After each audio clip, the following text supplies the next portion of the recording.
नमस्कार दोस्तों, स्वागत है आपका आपके अपने चैनल ट्रिकी ट्रिक्स में और मैं हूं सारिका। तो आज की इस वीडियो का इम्पोर्टेंट टॉपिक है राष्ट्रपति। इस वीडियो में हम राष्ट्रपति से रिलेटेड सभी इम्पोर्टेंट प्रश्नों को बहुत ही आसान तरीके से समझने वाले हैं। तो फ्रेंड्स, एंड तक बने रहें। चलिए वीडियो शुरू करते हैं। तो राष्ट्रपति का विवरण संविधान के भाग 5 में है। बेसिकली भाग 5 में संघ का विवरण है, जो कि अनुच्छेद 52 से लेकर 151 तक है। इसी में अनुच्छेद 52 से 61 तक राष्ट्रपति का वर्णन किया गया है। राष्ट्रपति भारत का प्रथम नागरिक होता है। वह देश का संवैधानिक प्रधान होता है और संघ की कार्यपालिका के प्रमुख होते हैं। एक्चुअल में ये सिर्फ नाम मात्र के प्रमुख होते हैं। जो कार्यपालिका के वास्तविक प्रधान होते हैं वे प्रधानमंत्री होते हैं। ठीक है, अब राष्ट्रपति से रिलेटेड सभी अनुच्छेदों, जो कि अनुच्छेद 52 से 61 तक हैं, उनको देख लेते हैं कि उनमें क्या क्या है। तो अनुच्छेद 52 में राष्ट्रपति के पद का विवरण है, अर्थात कहा गया है कि भारत का एक राष्ट्रपति होगा, अर्थात इनके पद का विवरण है। अनुच्छेद 53 के तहत संघ की कार्यपालिका की शक्ति राष्ट्रपति में निहित होती है।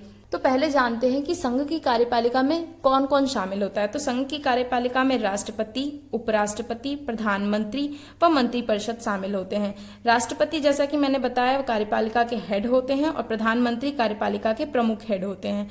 कार्यपालिका का क्या काम होता है? कानून को लागू करना।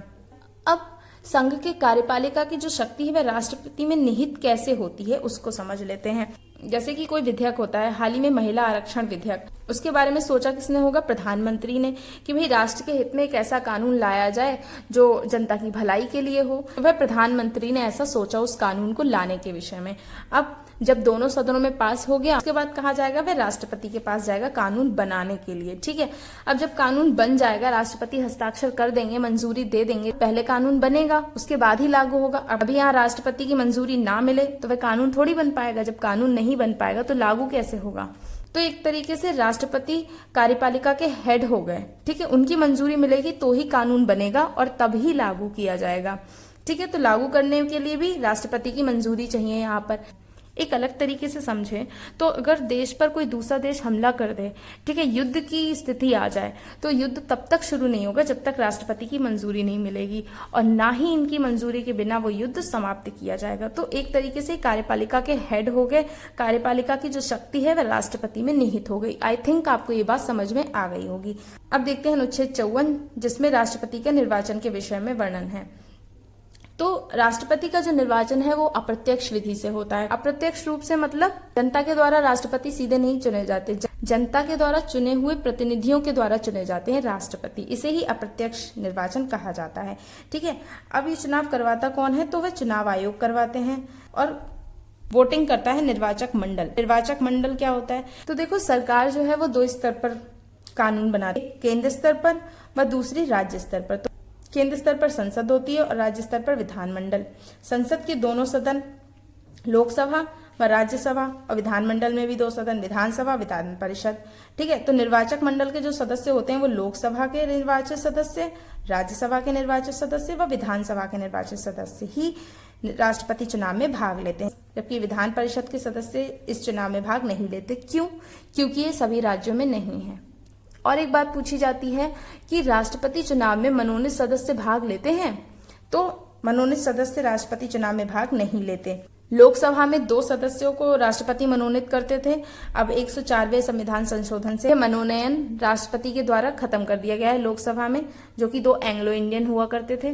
और राज्यसभा में 12 सदस्यों को मनोनीत किया जाता है राष्ट्रपति के द्वारा, वो अभी भी किया जाता है, और ये राष्ट्रपति चुनाव में हिस्सा नहीं लेते। ठीक है, चलिए बात करते हैं अनुच्छेद 55 की, जिसमें निर्वाचन की रीति के विषय में वर्णन किया गया है। तो निर्वाचन कैसे होगा, किस पद्धति से होगा? तो समानुपातिक प्रतिनिधित्व प्रणाली, और दूसरी होती है एकल संक्रमणीय मत प्रणाली। इसको समझ लेते हैं। एकल संक्रमणीय मत प्रणाली में वरीयता के आधार पर सभी कैंडिडेट को वोट किया जाता है। ठीक है, जैसे कि राष्ट्रपति चुनाव के लिए 3 उम्मीदवार खड़े हुए, A, B, C, ये तीनों उम्मीदवार हैं राष्ट्रपति बनने के लिए। ठीक है, और अब निर्वाचक मंडल का जो पहला सदस्य आया उसने वोटिंग की और पहले नंबर की वरीयता दी A को। हम चाहते हैं कि A राष्ट्रपति बने। अगर A ना बने तो दूसरे नंबर पर वरीयता दी बी को और तीसरे नंबर पर सी को वरीयता दी। ठीक है, इसी प्रकार दूसरा व्यक्ति आया जिसने ए को 2 नंबर पे रखा और वो चाहता था कि बी राष्ट्रपति बने। ठीक है, और तीसरे नंबर पर सी को रखा। इसी प्रकार तीसरा व्यक्ति आया जिसने ए को प्रथम नंबर की वरीयता दी और बी को थर्ड नंबर व सी को सेकंड नंबर की वरीयता दी।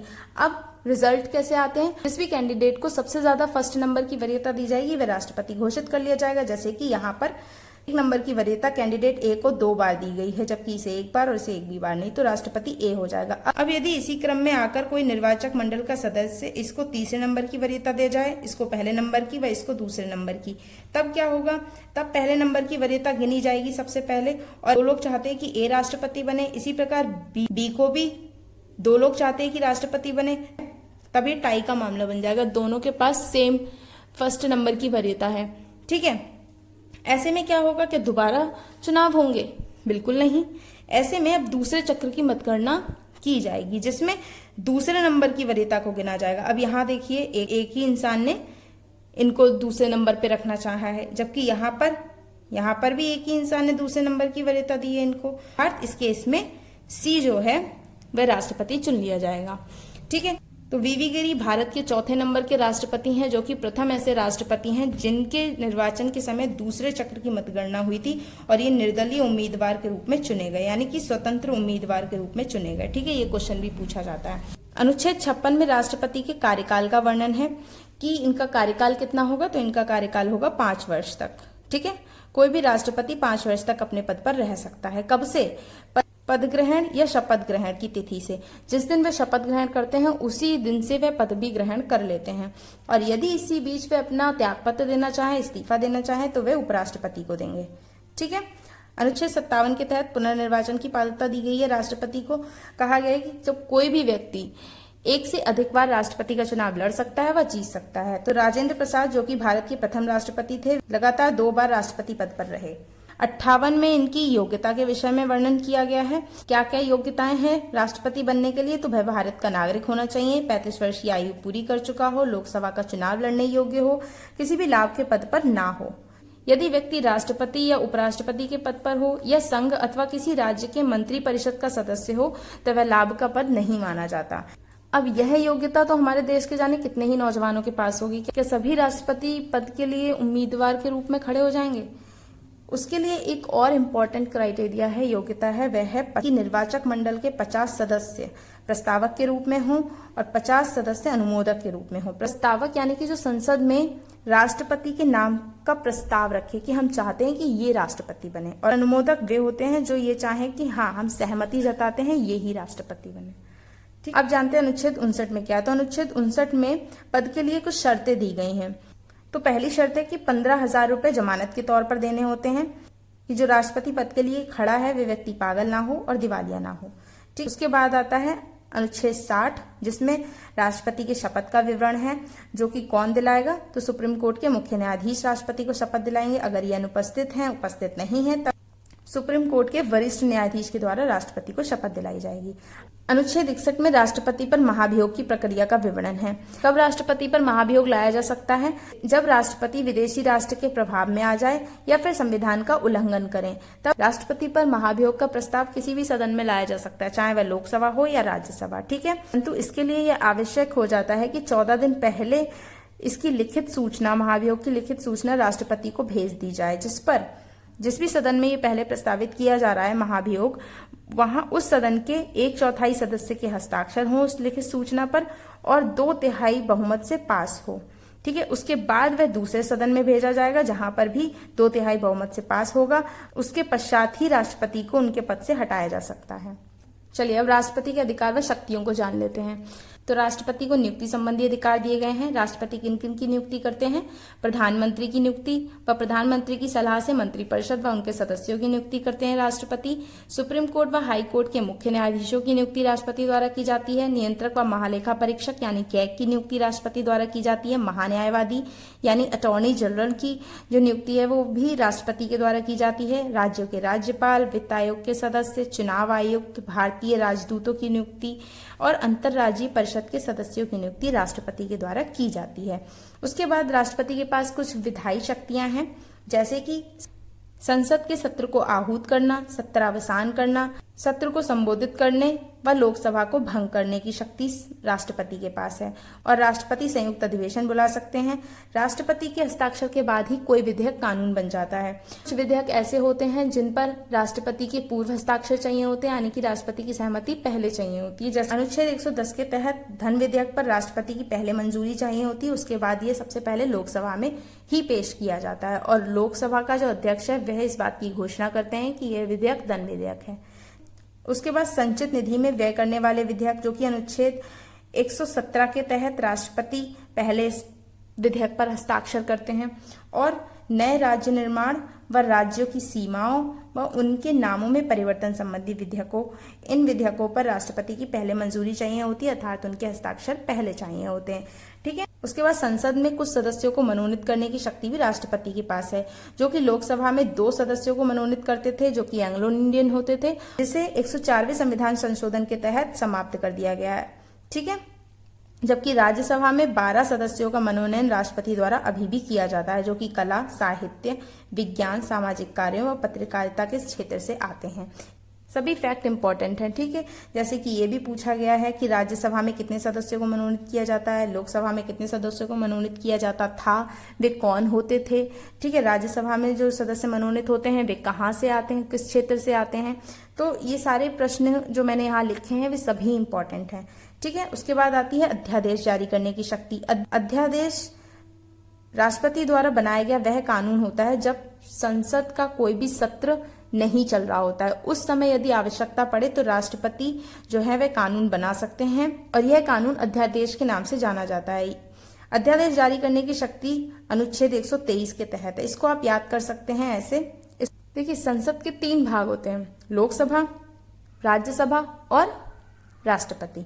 ठीक है। पहले लोकसभा में पेश किया जाता है, फिर राज्यसभा में, उसके बाद राष्ट्रपति की मंजूरी मिलती है, तभी कानून बनता है कोई विधेयक। इस अध्यादेश में क्या होता है, तीनों का काम एक ही व्यक्ति कर देता है। कौन? राष्ट्रपति कर देता है। तो 1, 2, 3 लोग चाहिए होते हैं कानून बनाने के लिए। यहाँ पे तीनों का काम एक ही इंसान कर रहा है, राष्ट्रपति कर रहे हैं और इसी को अध्यादेश कहते हैं। जब तीनों का काम एक ही इंसान करे, यानी कि एक ही इंसान कानून बना दे, वह अध्यादेश कहलाया जाता है। ये जो कानून बनाया गया है राष्ट्रपति के द्वारा, यानी कि अध्यादेश जो है वो सत्र शुरू होने के 6 सप्ताह तक ही प्रभावी रहता है। और एक बात इंपॉर्टेंट कि राज्य सूची के विषय पर कानून राष्ट्रपति के द्वारा नहीं बनाया जा सकता। संविधान के अनुच्छेद 72 के अंतर्गत राष्ट्रपति को किसी अपराध के लिए दोषी ठहराए गए किसी व्यक्ति के दंड को क्षमा करने, उसका प्रविलंबन, परिहार व लघुकरण करने की शक्ति प्राप्त है, चाहे वह फांसी की ही सजा क्यों ना हो। उसके बाद राष्ट्रपति के पास कुछ सैन्य शक्तियां भी हैं, जैसे कि कोई भी युद्ध राष्ट्रपति के हस्ताक्षर के बिना ना तो शुरू किया जा सकता है और ना ही खत्म किया जा सकता है। ठीक है। ऐसा मैंने आपको स्टार्टिंग में भी बताया था। और जल सेना, थल सेना व वायु सेना का अध्यक्ष होते हैं हमारे राष्ट्रपति। राष्ट्रपति के पास कुछ राजनीतिक शक्तियां भी हैं, जैसे कि दूसरे देश के साथ यदि कोई समझौता या संधि करनी है तो वह भी राष्ट्रपति के नाम पर ही की जाती है। ठीक है।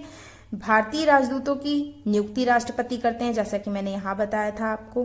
भारत में जो विदेशी राजदूत हैं उनकी नियुक्ति करने के लिए राष्ट्रपति अनुमोदन कर सकते हैं। ठीक है। राष्ट्रपति को कुछ आपातकालीन शक्तियां भी दी गई हैं, जो कि मंत्रिपरिषद के परामर्श से 3 प्रकार के आपातकाल राष्ट्रपति द्वारा घोषित किए जा सकते हैं, जैसे कि पहला है राष्ट्रीय आपात, दूसरा राष्ट्रपति शासन, तीसरा वित्तीय आपात। ठीक है। तो युद्ध या बाह्य आक्रमण या सशस्त्र विद्रोह के कारण लगाया गया जो आपात होता है वह राष्ट्रीय आपात होता है। जब तो 1962 में जब चीन के साथ युद्ध हुआ था, 1971 में पाकिस्तान के साथ युद्ध हुआ था और 1975 में। ठीक है। तो 3 बार राष्ट्रीय आपात की घोषणा हो चुकी है अपने भारत में।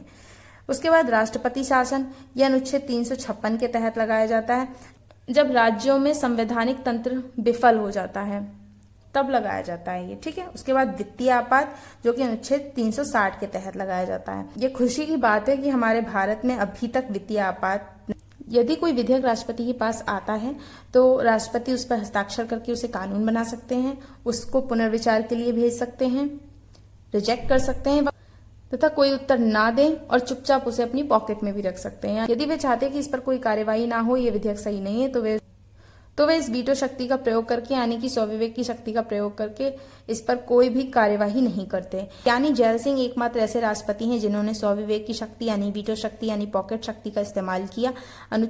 1986 में। इसके तहत इन्होंने भारतीय डाकघर व संशोधन विधेयक पर कोई भी प्रतिक्रिया नहीं दी। इसका परिणाम यह निकला कि यह संशोधन विधेयक सिर्फ और सिर्फ विधेयक बनकर रह गया, कभी भी पारित नहीं हो पाया, कानून नहीं बन पाया। चलिए अब जानते हैं कुछ इंपॉर्टेंट फैक्ट। तो पूछा जाता है भारत के प्रथम राष्ट्रपति कौन थे, तो राजेंद्र प्रसाद, जो कि लगातार 2 बार राष्ट्रपति रहे। ऐसे राष्ट्रपति जो लगातार 2 बार उपराष्ट्रपति रहे हों और 1 बार राष्ट्रपति पद पर रहे हों, वे हैं डॉक्टर एस राधाकृष्णन। ऐसे राष्ट्रपति जिनके निर्वाचन के समय दूसरे चक्र की मतगणना करनी पड़ी, वे हैं वीवी गिरी, डॉक्टर संजीव रेड्डी। ठीक है, 1 बार चुनाव में हार गए थे और उसके बाद ये निर्विरोध राष्ट्रपति चुने गए। ऐसे राष्ट्रपति जिनकी मृत्यु उनके कार्यकाल के दौरान, यानी कि जब वे राष्ट्रपति पद पर थे तब उनकी मृत्यु हुई थी, तो पहले थे फरुखुद्दीन अली अहमद और दूसरे हैं डॉक्टर जाकिर हुसैन। ये भारत के पहले मुस्लिम राष्ट्रपति हैं और इनकी मृत्यु के बाद वीवी गिरी को कार्यवाहक राष्ट्रपति के रूप में चुना गया था, क्योंकि वे उस समय उपराष्ट्रपति के पद पर कार्यरत थे। ठीक है, प्रतिभा पाटिल पहली महिला राष्ट्रपति थी। वर्तमान में जो भारत की राष्ट्रपति हैं वे भारत की 15वीं राष्ट्रपति द्रौपदी मुर्मू हैं। इनके विषय में 3 इंपॉर्टेंट फैक्ट हैं कि ये देश की दूसरी महिला राष्ट्रपति हैं। पहली प्रतिभा पाटिल, दूसरी द्रौपदी मुर्मू, इसी पहली आदिवासी राष्ट्रपति और झारखंड की पहली महिला राज्यपाल रह चुकी हैं। और अगर आपको ये वीडियो अच्छी लगी तो वीडियो को लाइक करें एंड मेरे चैनल को सब्सक्राइब करें। Thank you for watching.